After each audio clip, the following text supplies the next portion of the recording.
Terima kasih Yesus, terima kasih Yesus, ku bersyukur hanya bagimu. Terima kasih Yesus, ku bersyukur hanya bagimu. Terima kasih Yesus.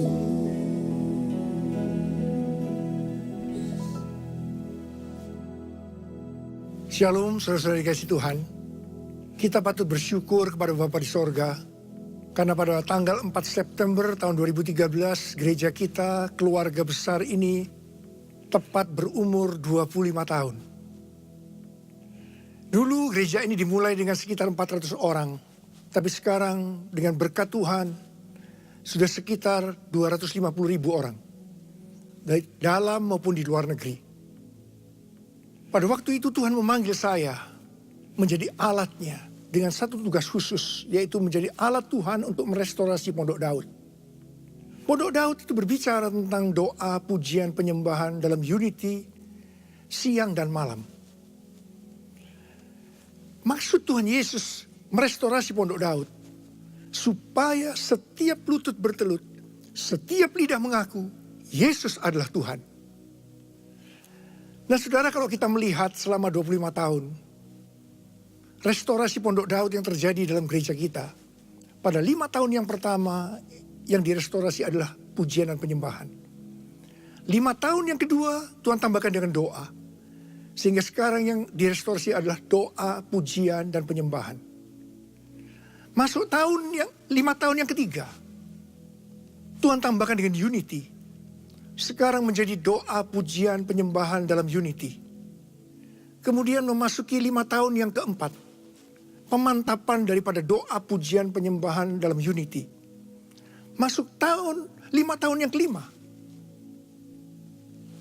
Tuhan tambahkan dengan siang dan malam, sehingga sekarang menjadi doa, pujian, penyembahan dalam unity siang dan malam. Jadi kalau kita lihat selama 25 tahun ini restorasi Pondok Daud yang Tuhan kerjakan dalam gereja ini, saya katakan sudah selesai. Sekarang tinggal penyempurnaannya saja. Dan saya percaya penyempurnaan itu terjadi ketika Tuhan Yesus nanti datang untuk kali yang kedua. Dan waktunya sudah tidak lama lagi. Nah saudara yang dikasihi Tuhan, memasuki tahun-tahun berikutnya, Tuhan mulai menambahkan pengertian tentang Pondok Daud. Tuhan katakan, Pondok Daud itu berbicara tentang kita-kita sebagai prajurit-prajurit Tuhan yang gagah perkasa. Yang daya hidupnya adalah doa, pujian, penyembahan dalam unity siang dan malam. Itu artinya keintiman dengan Tuhan siang dan malam. Dan juga hidup mengasihi sesama kita manusia. Dan saudara, juga kita adalah prajurit-prajurit yang melakukan kehendak Bapa pada zaman ini. Saudara dikasih Tuhan, saya tahu ini semua berbicara, intinya kalau kita berbicara tentang prajurit, itu berbicara tentang peperangan. Peperangan secara rohani. Dan memang ke depan ini Tuhan sudah memberitahu kepada saya, akan banyak terjadi peperangan rohani. Karena itu kita adalah prajurit-prajurit Tuhan yang gagah perkasa. Yang gaya hidupnya adalah doa, pujian, penyembahan dalam unity siang dan malam. Dan melakukan kehendak Bapa pada zaman ini. Mungkin kita bertanya, apa kehendak Bapa untuk zaman ini? Tuhan sudah berbicara, kita sedang menanti-nantikan Pentakosta yang ketiga. Kalau kita mendengar kata-kata tentang Pentakosta yang ketiga, maka yang pertama itu artinya Roh Kudus akan dicurahkan secara luar biasa. Kemuliaan Tuhan akan turun secara luar biasa. Dan untuk itu apa yang harus kita kerjakan? Seperti yang dilakukan oleh murid-murid Tuhan Yesus 2000 tahun yang lalu. Mereka bertekun dengan sehati dalam doa bersama-sama. Kembali berbicara tentang kita harus masuk dalam menara doa. Banyak berada dalam menara doa. Dan yang kedua, Yudas akan diganti dengan Matias. Saya percaya hari-hari ini orang-orang yang cinta uang, Tuhan akan disiplinkan. Hal yang kedua, kalau kita mendengar tentang Pentakosta yang ketiga, itu berbicara 3 generasi akan dipakai Tuhan secara luar biasa. Tuhan mengendaki perlakuan yang sama, 3 generasi. Baik anak-anak, pemuda, orang tua, diperlakukan sama. Sebab Tuhan akan pakai secara luar biasa 3 generasi. Dan yang ketiga, itu berbicara tentang goncangan-goncangan. Goncangan-goncangan akan terjadi lebih dahsyat.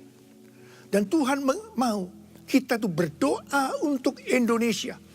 Saudara, ini pesan saya kepada saudara. Doa untuk Indonesia terutama untuk tahun 2014. Di mana akan terjadi pemilihan presiden dan pemilihan legislatif. Doakan keamanan Indonesia. Doakan keamanan terutama untuk Jakarta. Saudara, kita doakan mulai sekarang. Doakan. Dan yang keempat, itu berbicara tentang penuaian jiwa besar-besaran. Kunci daripada penuaian jiwa besar-besaran itu adalah unity. Dan yang kelima, itu berbicara tentang second coming. Tuhan Yesus akan segera datang untuk kali yang kedua. Saudara, dari segala tanda-tanda yang sudah diberikan oleh para nabi-nabi, juga oleh Tuhan Yesus, saya mau katakan kepada saudara, bahwa hari-hari ini kita adalah di akhir dari akhir zaman. Kita harus berjaga-jaga, persiapkan diri sebaik-baiknya. Dan saya ingat apa yang dikatakan oleh Petrus. Kamu harus berusaha supaya kamu kedapatan tidak cacat dan tidak bercela dalam pendamaian dengan Dia. Saudara, mari memasuki tahun yang baru. Tahun yang ke-26 dan seterusnya. Mari kita melakukan kehendak Bapa untuk zaman ini. Saya percaya kalau kita lakukan ini, saudara akan diberkati. Saudara, kita semua akan diberkati. Gereja ini akan diberkati. Dan hati Tuhan akan senang melihat gerejanya ini. Saudara, sekali lagi saya akan mengucapkan selamat hari ulang tahun yang ke-25. Tuhan Yesus memberkati saudara berlimpah, limpah, limpah. Yang percaya katakan amin. Mari angkat tangan saudara, saya mau berdoa buat saudara. Bapa, terima kasih. Kami mengucap syukur buat ulang tahun yang ke-25 ini. Bapa, Engkau sendiri yang menanam gerejamu, menumbuhkan, membesarkan. Ini gerejamu sendiri ya Abah. Terima kasih. Terima kasih kalau kami diberikan kepercayaan oleh Tuhan untuk melakukan kehendak Tuhan pada zaman ini. Bapa, terima kasih. Berikan kami semua kepekaan untuk tahu kehendak-Mu dan kami mau melakukan. Bapa, terima kasih. Berkati anak-anak-Mu. Pakai mereka menjadi saksi-saksi-Mu. Bapa, terima kasih. Pemulihan seutuhnya terjadi. Terima mujizat yang kreatif. Terima. Uri alama sikiara lama. Ora lama. Dalam nama Yesus. Dalam nama Yesus kami berdoa. Amin.